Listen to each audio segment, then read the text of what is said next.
Yeah, that's fine. Okay, let's go ahead. So we are recording, I do believe. Yes, here we go. So thank you very much. Okay, so welcome to Stop Sweeping It Under the Carpet. My apologies, we did have some technical difficulties. We were trying to do it live, but unfortunately, we're just going to have to do a recording and then upload it. I have my special guest with me today. Her name is Dimple Patel, and she'll be sharing her story, or her journey, I should say, with regards to domestic abuse. Um, this is Stop Sweeping It Under the Carpet, where I invite women on to share their stories.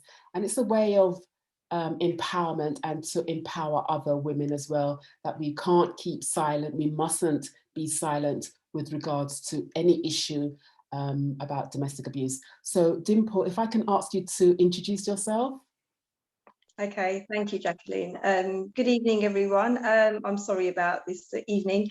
My name is Dimple Patel, and I am a survivor from DV. And I wanted to reach out and just kind of say it's okay to talk about it. No one's going to judge you in that aspect, and especially in the Asian community, it is all known as just be quiet. You don't want to be talking about it. Mm-hmm. Seen as status. It's like a status thing. Is that we don't have these problems in our society, in our culture. So it's all about how we can just eradicate and get rid of that kind of stigma that's attached to it. Yeah, absolutely.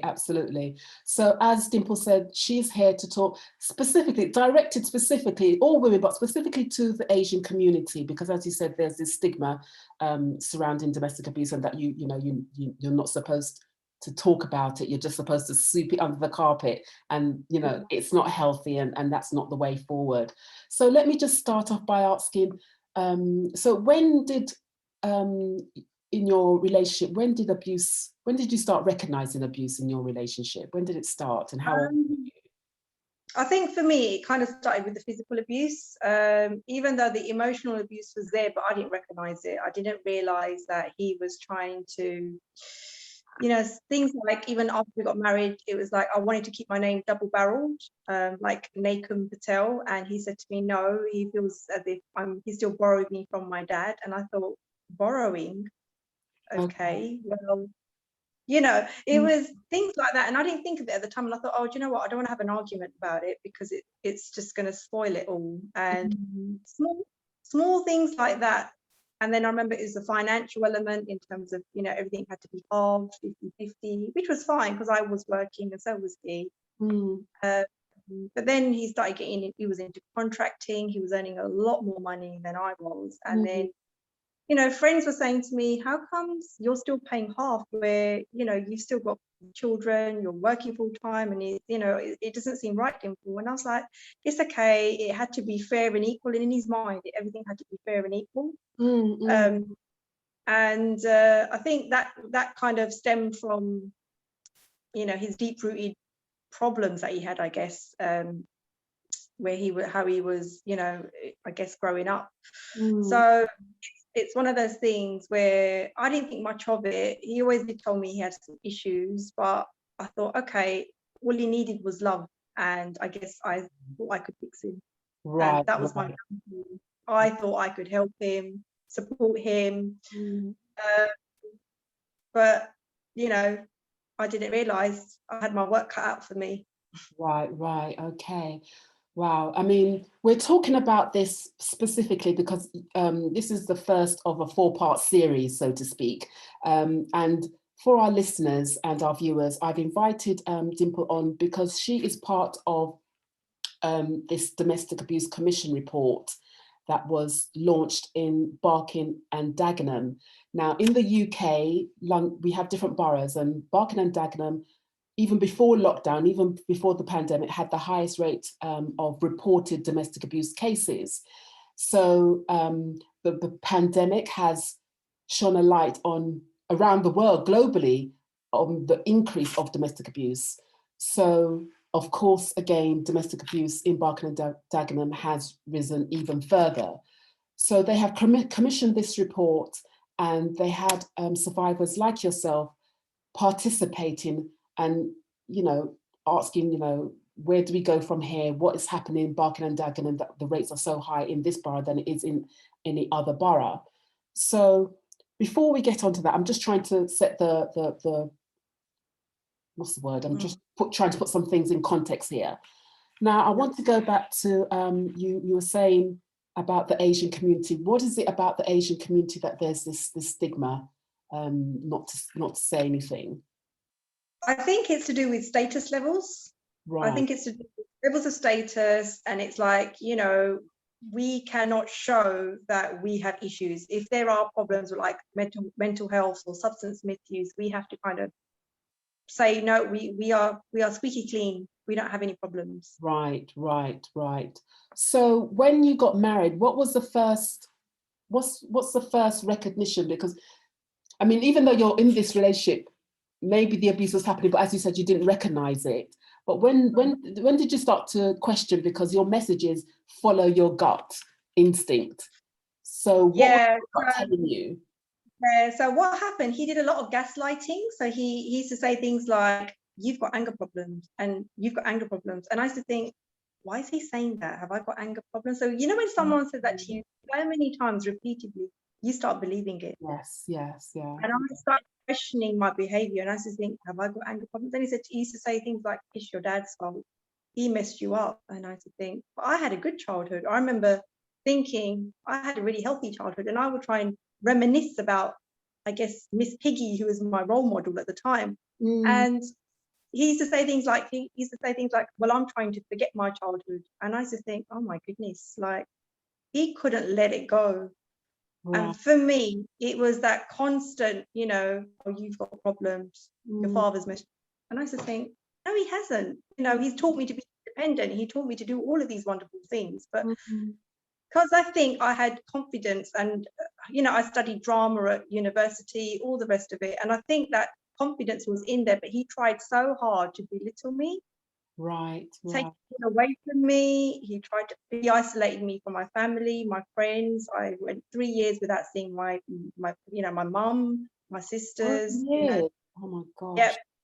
Yeah. And it was all because he had this addiction to gambling, to excessive drinking. And it was like, well, stop seeing them and I'll sort myself out. But again, these were just empty words. There was no action. And every time I tried to get an action from him, it was like, okay, well, I'm packing my bags and I'm going to a hotel room. And I was here with 3 kids, and, working full time. I was just trying to balance everything, trying to process everything in my head. And then again, questioning, what have I done that's so bad? And then I'd ask him when he'd come home a few days later, and he'd say things like, I'm putting up my walls, you don't understand, I'm trying to sabotage, and I'm thinking, is this the same bloke I fell in love with? He had completely changed. Right. So was that change quite quickly after you got married, or was it some time had lapsed after your children or something? I think it was after our first child. There was always an impact because of family. He kept on talking about family. He had issues with family, and I kept away from the family. And and I just thought, this thing's not going away. And that's why I thought, okay, maybe I'll stop seeing my family, and maybe things would improve. But things actually got worse because he started earning more money. He felt as if he could just go and have an escapism. And I thought he was having an escapism from me. And I asked him that. He said to me, no, it's from my thoughts. It is because of my thoughts. I need to get away. I need a distraction, Dimple, so I don't think about my thoughts. And I used to say, how about counselling? How about this? And how about that? And he used to say, no, you need counselling. Your family needs counselling. And it was like going round and round in circles. Right. That's quite interesting when you say that he was not getting away from you, but getting away from his thoughts. Yeah. Do you know what I mean? So if I can ask, let me know if if you're not ready to answer any of these questions, but can I just ask, so when people talk about domestic abuse or domestic violence, they just think it's just the physical side of it. And these are for our young listeners. I feel that I need to say this for our younger listeners. because they are the ones, or mostly believe that, well, he's not hitting me, so I can't be being abused, you know what I mean? But as we know, there are different types of abuse: financial, emotional, psychological, intimidation, coercive, control, and things like that. What type of abuse, other than, you've mentioned some already, but were there any additional abuse going on? Because they don't come in isolation. We know that they don't come in isolation. Basically, he'd hit me multiple times. In the end, in 2019, he was charged by assault by beating. Mm. And it was going to go to trial. He pleaded not guilty, but then I feel as if I didn't get my justice, because I just wanted him to actually stand up and actually say that I've got problems and I do need help. And I was trying to get him to that stage. But again, that's why I had to go to the criminal justice system. I put in a non-molestation order, which I had to represent myself in court, because I just thought, someone needs to see that I've gone through all of this from, I think, I mean, he was feeling suicidal back in 2016. Right.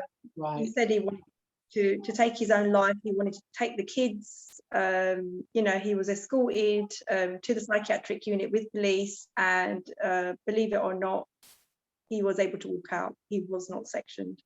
Wow. Which, even after all of this, I still think, why did they not section him? If he had that intervention that he really needed, and he fooled the professionals. He was very good at that. Right. Okay. Yeah. And he said he's going to go counselling, but he didn't. He fooled everyone. So, and this is it. I know with confidentiality, when they say we can't disclose that, but I thought, as his wife, if he wasn't attending alcohol rehab or something like that, I should have been informed. So there are things within the system which I think need to be looked at again. Yeah. And I guess that's where you would be, and the other ladies will be contributing to this report as well, isn't it? What things moving forward can help women or support women going through this. Absolutely. I just wanted to, there's one question that people always tend to, because we have to educate, we have to create this awareness. And during my training, because I've had DV training, one of the things that they say that you shouldn't ask a victim is, well, why didn't you leave? Do you know what I mean? Why is it so important for someone to educate someone to say, well, why don't you leave? Because I know why, do you know what I mean? But tell the audience why you shouldn't say that. If even if it's a good friend that's trying to help you, why shouldn't you say that? I'll come in on that. The reason why I didn't leave him, because I loved him and I wanted to help him. And that's the reason. Because people say that to me, you were educated, you were financially okay. Why the hell didn't you leave him?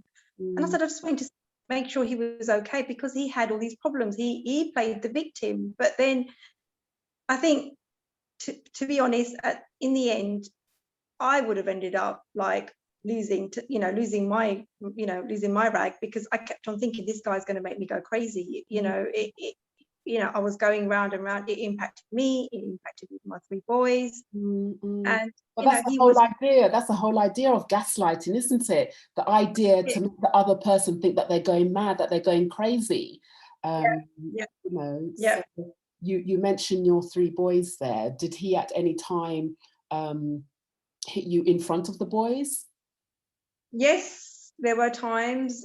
He's also hit my eldest as well, and he would look at me as in to say, Mum, are you going to do something about this? And I would try and intervene, but I was scared of my husband too.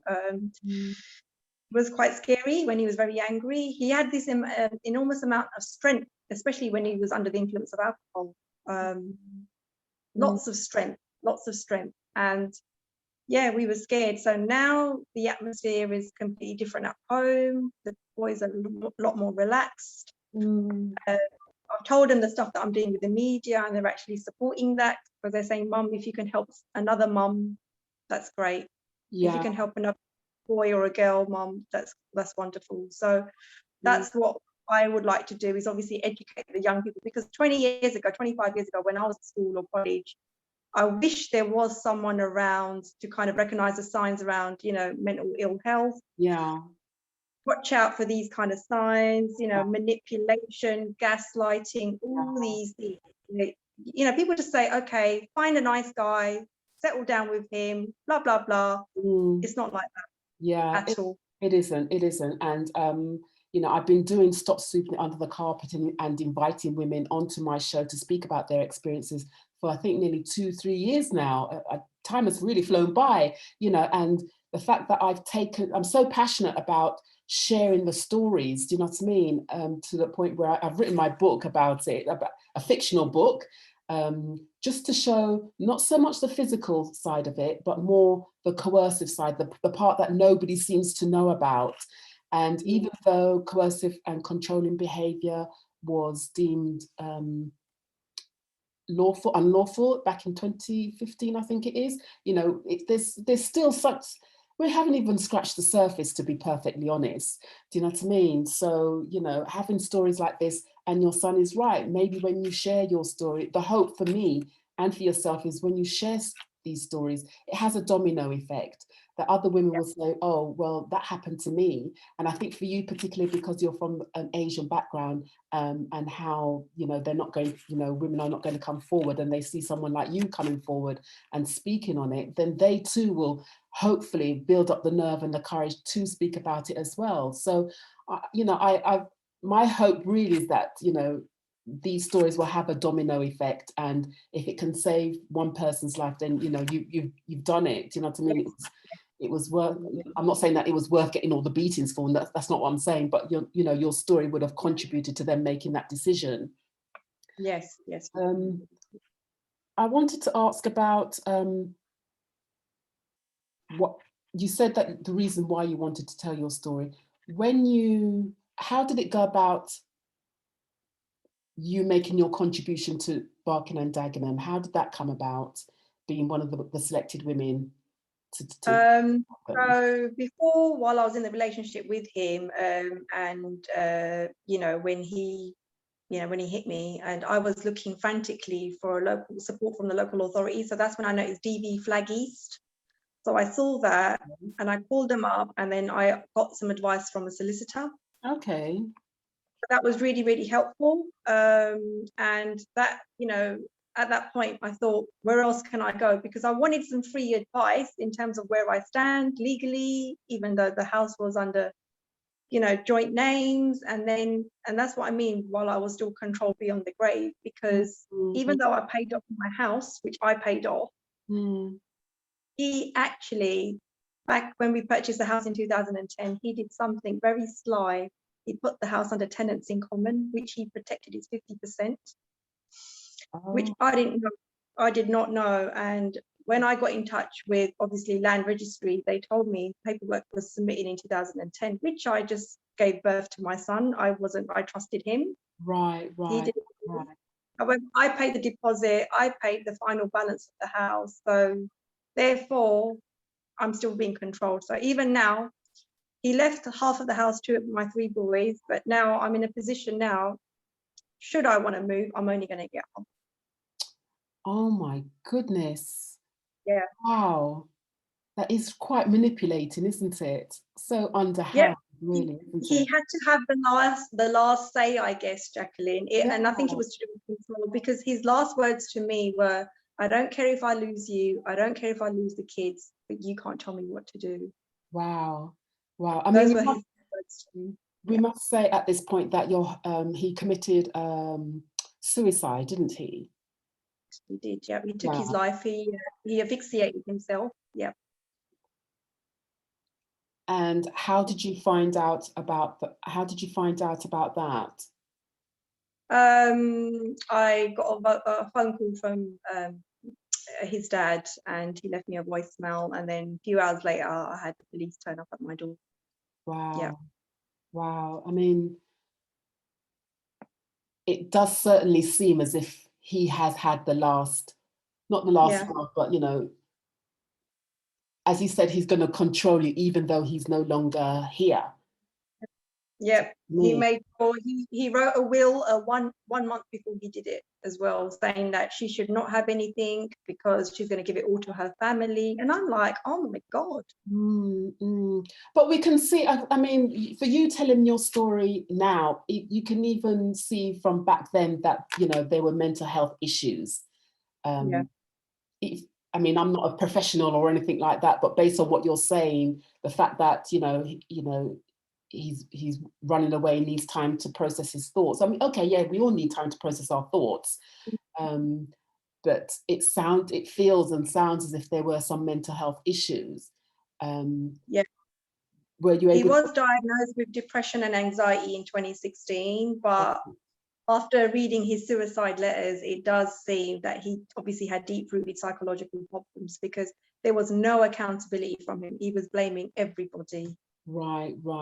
Okay, so let's go back to the family, because I know that, you know, in the Asian community, they're a very close-knit family. So, you know, your parents, I don't know if they're still with us, but your parents or your extended family, how did they receive it? Did you try to reach out to them? Because I know you said that you hadn't seen them for 3 years, but prior to that, were you able to Yeah, voice?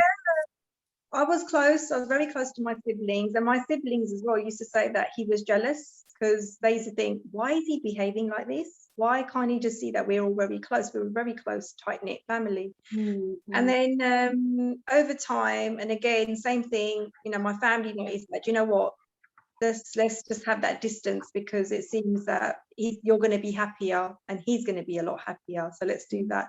But again, I think they were just excuses because he still continued doing what he wanted to do. I remember there was one time where I wanted to go out for, you know, some dinner with him. Went for dinner, and he said to me, right, can you withdraw £300 out of your bank account now? Otherwise, I'm not going to come home with you. Here's the house keys, you know? So he gave, and I was like, what? Are you for real? You know, you're going to do this to me? And he goes, yep. So because he had quite a lot to drink, I didn't want to leave him in that state. So I said, okay. So like an idiot, I went to the cash point, took out the money and I gave it to him. And then he said to me, see, it wasn't so hard. And I remember saying, I'm going to, you know, obviously tell your family about this. And then he said to me, well, it's your own fault. Don't you know I'm a sick man? You shouldn't have taken me out. Right. So the blame always comes back on you, isn't it? So Yeah. there's no And I response. thought, as a wife, I just wanted to go out with my husband and spend some time with him. And I thought, my God, I couldn't even do that. So, so already he was blaming me. I already felt like a single mum because he was isolating himself. He was kind of withdrawing himself with me and the kids. So when he kind of painted this picture that he was a family man and all the rest of it, those were lies because even up until this day, people ask me, how are the boys? How are the boys? Do they ask about their dad? I'm like, not really, no, because he was sort of a shadow in our lives. He was hardly there. Yeah, there's one thing that most of the women that I speak with, what they say is that the partner portrays themselves to the rest of the family and friends as this lovable person, this lovable guy. Do you know what I mean? Yeah. Butter wouldn't melt in your mouth. Do you know what I mean? So, and you're here saying exactly the same thing. Yeah. And same thing, Jacqueline, I found out from his managers that he actually wasn't attending his office. He would be online, but to me, he'd say to me, he's going to the office. But when I spoke to his manager, she said, no, he was always online, but he was hardly in the office, maybe one day a week. And I used to think, where the hell was he going? And then I worked out that he probably used to get the train straight into central London, sit somewhere, work from Wi-Fi, wherever he was. And then I found a whole lot of betting slips for the area that he was in. Right. Wow. Yep.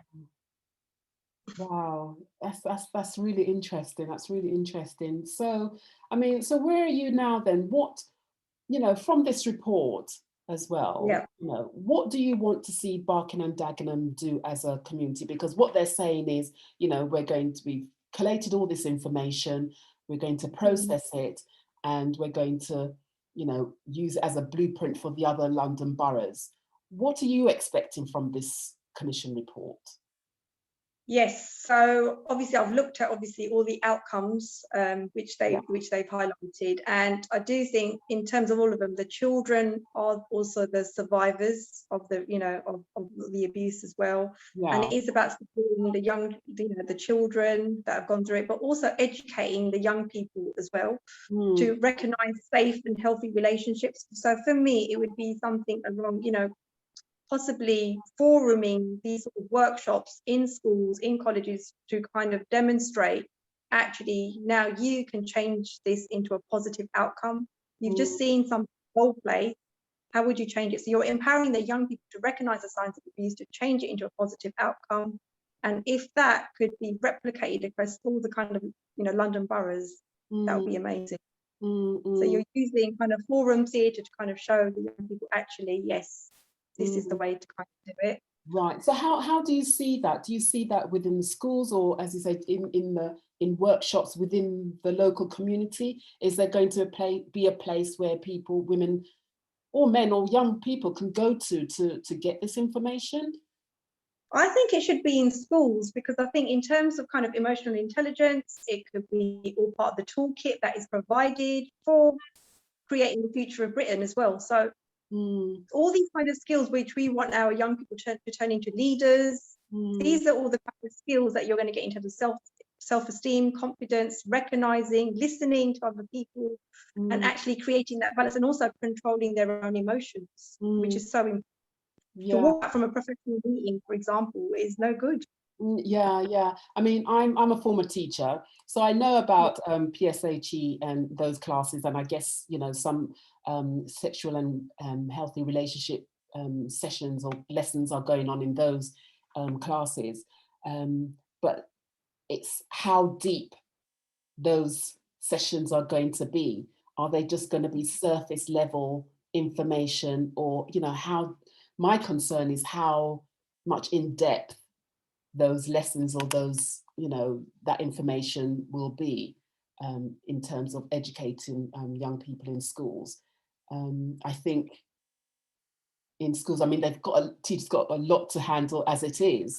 I think there should be something within the local community where, as well as schools, but I think there's so much pressure with teachers going on in schools as well, that don't just rely on the school. There must be other options where Yeah, women can go to. yeah. I mean, like a community-based theatre company, drama group can actually get together and do that. I mean, my background is in drama and education, so I Right. do recognize in terms of kind of citizenship, democracy. It's Mm, also valuable in kind of doing that in terms of healthy relationships, and you are empowering the young people to recognize the signs of abuse. So absolutely. they can change it into, the outcomes. The young men can do that, can actually, because sometimes they've had these role models, I guess, when they were younger.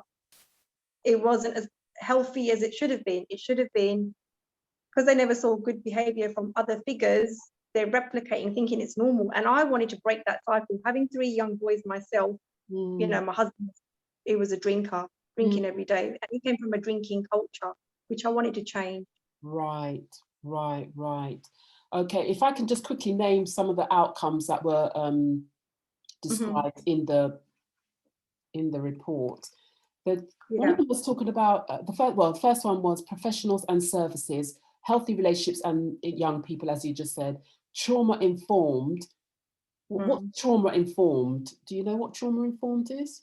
Well, I think it's obviously working with the trauma itself. So also when we're listening to other people's stories, when you're carrying all of that with you, it's also about kind of clinically getting that off your chest as well as a Right, professional. So, right. we've obviously everyone's had a bit of trauma. Everyone, says to me, Dimple, how are you still standing after that? How are you able to work a full-time job? How are you managing? And I was just like, well, at the end of the day, I'm carrying on because I've got that resilience to carry on and continue and push through. Yeah. Um, and that's the reason. And I just want to make sure in the future there's no other Dimples who this Mm, happens to.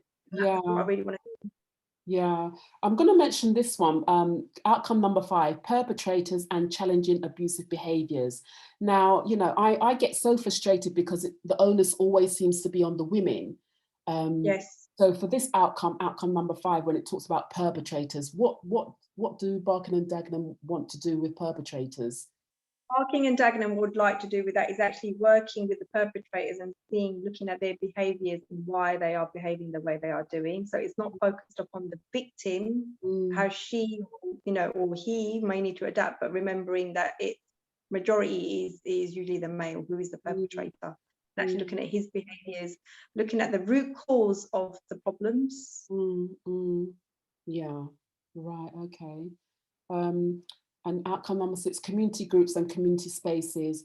And number 7 is child survivors of domestic abuse. So, so what's happening in the community at the moment? Is there anything, have things, because I mean, I know it's a new report and they've got, I think it's 5 years they're going to give themselves. So have you seen any changes happening, being implemented? Well, I can talk for myself and the other, young women that I'm working with who are also survivors. We are working extremely hard, my other peers, and we're going to be actually working around to get referrals from refuge, so we can support victims of DV into kind of healing themselves again through kind of confidence building, running self-esteem workshops, all of that. Because after you've gone through such traumatic experiences, when they take that everything away from you, it is to kind of, it's about the self-care, the nurturing that needs to happen. And that's what we're going to be working on. So the idea is that we will become a CIC, that as well. Right, okay. I mean, I'm looking forward to that. I mean, if you need any help, just let me know. And the final one, child survivors of domestic abuse. And I've done a program on children as well, and their voices are not heard. They're almost sort of forgotten about, but, to have that as an outcome, is definitely, it's something that definitely has to be there, because as you said yourself, your children were there, your children were part of that. So what are your thoughts on that?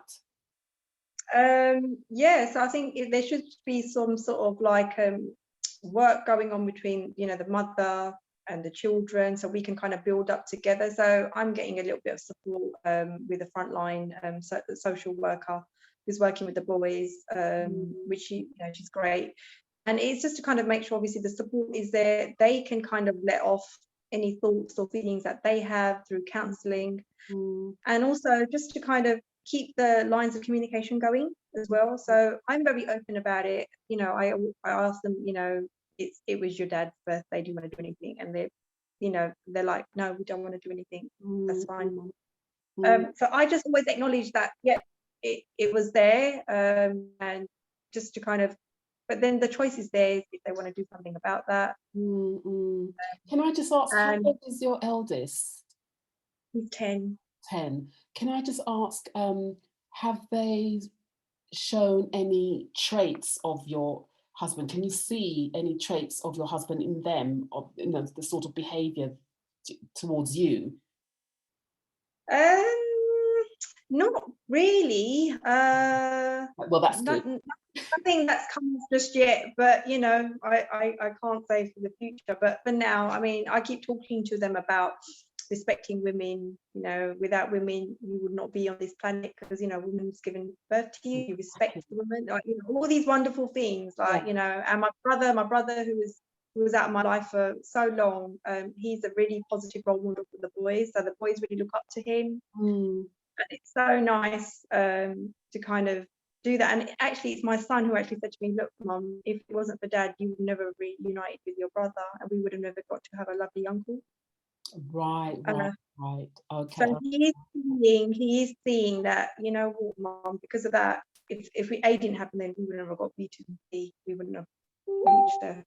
Right. So, oh gosh, okay. Well, I mean, we've more or less come to the end, actually. So are there what's the message? What's the final word? If someone is watching, this video and they are in a similar position, what's your message to them? I would say that don't ignore your inner voice. Deep down what's really happening in your house, what's happening with you. And if you're saying to me, financially, I'm stuck, or this is the reason, or because, he's a good dad for the kids, but for me, I'm willing to sacrifice my happiness for the kids, because often I do hear that. Well, All I'm going to say is that you count, your feelings count, and you're only going to resent that person. So don't stay in there for the kids, because sometimes the kids are going to end up saying, well, Mom, why the hell didn't you do anything? Why Yeah. couldn't you?